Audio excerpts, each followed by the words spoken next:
ഷാലു മേനോൻ പറഞ്ഞ ചില കാര്യങ്ങളാണ് അവർ ജയിലിലായിരുന്ന സമയത്ത് അവരെ മതം മാറ്റത്തിനായി ആളുകൾ സമീപിച്ചു എന്നുള്ളതാണ്.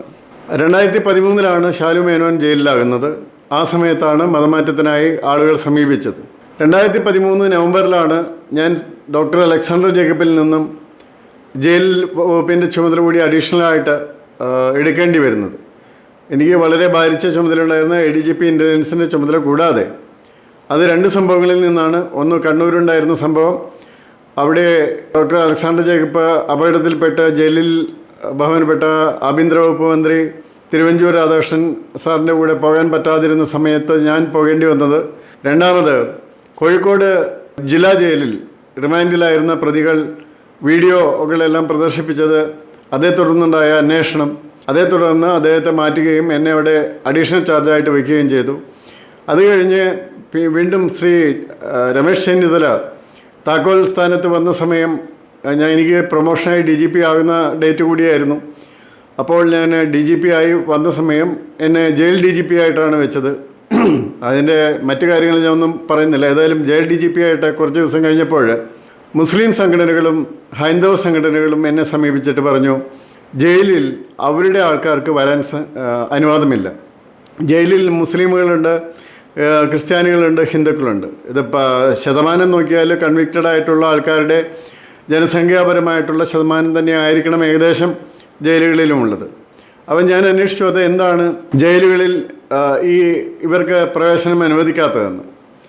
അപ്പോൾ എനിക്ക് മുൻപിരുന്ന ജയിൽ DGPയുടെ ഓർഡർ അനുസരിച്ചാണ് അത് അങ്ങനെ സംഭവിച്ചതെന്ന് പറഞ്ഞു. അവിടെ യോഗ നടത്താനുള്ള കാര്യങ്ങളൊന്നും സമ്മതിക്കുന്നില്ല. അതുപോലെ മറ്റ് മതസ്ഥരെ, ഇപ്പോൾ ക്രിസ്ത്യൻ മതവിഭാഗത്തിൽ നിന്ന് വരുന്നവർ മറ്റ് മതസ്ഥരെയാണ് കാണുന്നത്, അവിടെയാണ് പ്രശ്നം നടക്കുന്നത് എന്നുള്ളൊരു ഇതുണ്ടായിരുന്നു. അതുകൊണ്ട് ഞാനത് വിശദമായിട്ട് നോക്കി, വിശദമായിട്ട് ഒരു നടപടിയെടുത്തു. ആ നടപടി അനുസരിച്ച് മുസ്ലിം വിഭാഗത്തിൽ നിന്നും ഹിന്ദു വിഭാഗത്തിൽ നിന്നും ക്രിസ്ത്യൻ വിഭാഗത്തിൽ നിന്നും എല്ലാം ആൾക്കാർക്ക് വരാം. അവിടെ യോഗ ഉണ്ടായിരുന്നത് അത് പുനഃസ്ഥാപിച്ചു. മുസ്ലിം വിഭാഗത്തിൽ നിന്ന് വരുന്നവർ മുസ്ലിം വിഭാഗത്തിൽ നിന്നുള്ളവരെ കാണാം, ഹിന്ദു വിഭാഗത്തിൽ നിന്ന് വരുന്നവർക്ക് ഹിന്ദു വിഭാഗത്തിൽ നിന്നുള്ളവരെ കാണാം, ക്രിസ്ത്യൻ വിഭാഗത്തിൽ നിന്ന് വരുന്നവർക്ക് ക്രിസ്ത്യൻ വിഭാഗത്തിലുള്ളവരെ കാണാം. ഇനി മറ്റേതെങ്കിലും വിഭാഗത്തിലുള്ളവർക്ക് മറ്റൊരാളെ കാണണമെങ്കിൽ ആ സ്വാതന്ത്ര്യം അവർക്ക് കൊടുത്തിട്ടുണ്ടാകും. അങ്ങനെ കാണാനായിട്ട് ആർക്കെങ്കിലും ആഗ്രഹമുണ്ടെങ്കിൽ അങ്ങനെ കാണാം. പക്ഷേ മറിച്ച് നേരെ പോയി അങ്ങോട്ട് പോയി കാണാനായിട്ട് അങ്ങനെയില്ല. കാരണം ആ വിഭാഗത്തിൽ നിന്നുള്ളവരെയാണ് കാണേണ്ടത്. അങ്ങനെയൊരു സംവിധാനം ഉണ്ടാക്കി. അതനുസരിച്ച് വളരെ തൃപ്തിയായിട്ട് കാര്യങ്ങൾ നടക്കുന്നുണ്ടായിരുന്നു. എനിക്ക് തോന്നുന്നു അതിന് ശേഷവും അത് അങ്ങനെ തന്നെയാണ് ഇപ്പോഴും നടക്കുന്നത് എന്നാണ് എനിക്ക് മനസ്സിലാകുന്നത്. പക്ഷെ അതിനു മുമ്പുണ്ടായിരുന്ന വളരെ വർഷങ്ങളിൽ ഇത്തരത്തിൽ പല കാര്യങ്ങളും നടന്നിരുന്നു. അപ്പോൾ ജയിലിൽ അന്ന് ചീഫ് വെൽഫെയർ ഓഫീസറായിരുന്ന ശ്രീ കുമാരനാണ് എന്നോട് ചില കാര്യങ്ങളൊക്കെ പറഞ്ഞത്.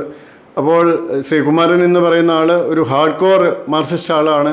2002 കേരള സർക്കാർ ജീവനക്കാർ സമരം നടത്തിയപ്പോൾ ജയിൽ വിഭാഗത്തിൽ നിന്നും ഒരേ ഒരാളായിട്ട് സമരം നടത്തി അറസ്റ്റ് വരിച്ച് സസ്പെൻഷനിലായ ഒരാളായിരുന്നു. അപ്പോൾ അദ്ദേഹമാണ് ഈ പറയുന്ന ഓരോ ഓപ്പൺ ജയിലിലേക്കുള്ള ആൾക്കാരുടെ ലിസ്റ്റൊക്കെ തയ്യാറാക്കുന്നതിൻ്റെ പ്രധാന ആൾ. ആ കാര്യത്തിലും മിക്കവാറും രാഷ്ട്രീയക്കാർ എൻ്റെ അടുത്ത് വരാറുണ്ടായിരുന്നു. വിവിധ പാർട്ടികളിൽ കോൺഗ്രസിൻ്റേതായാലും മാർക്സിസ്റ്റ് പാർട്ടിയുടേതായാലും അതുപോലെ BJPയുടേതായാലും ആൾക്കാർ വരും. കാരണം അവർക്ക് ഓപ്പൺ ജയിലിലാണെങ്കിൽ കൂടുതൽ ശമ്പളമുണ്ട്, വീട്ടിലേക്ക് പോകാൻ കൂടുതൽ സൗകര്യമുണ്ട്. അങ്ങനെയുള്ള സൗകര്യങ്ങൾക്കൊക്കെ വേണ്ടിയാണ് അങ്ങനെയുള്ള പ്രശ്നേഴ്സ് പലരും ശരിക്കും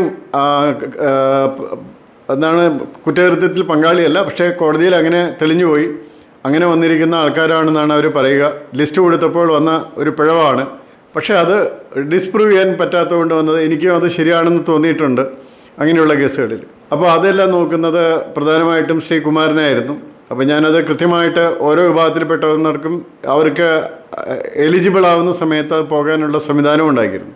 അപ്പോൾ ഈ പറയുന്ന ഷാലു മേനോനോട് ചോദിക്കാൻ ഇടയായിരുന്ന സാഹചര്യം ആരോ എഴുതിയിരുന്നു, ഇത് 17-18 കാലഘട്ടത്താണ്, അല്ല 2013 കാലഘട്ടത്തിലാണ് അവർ ജയിലിലായിരുന്നത്.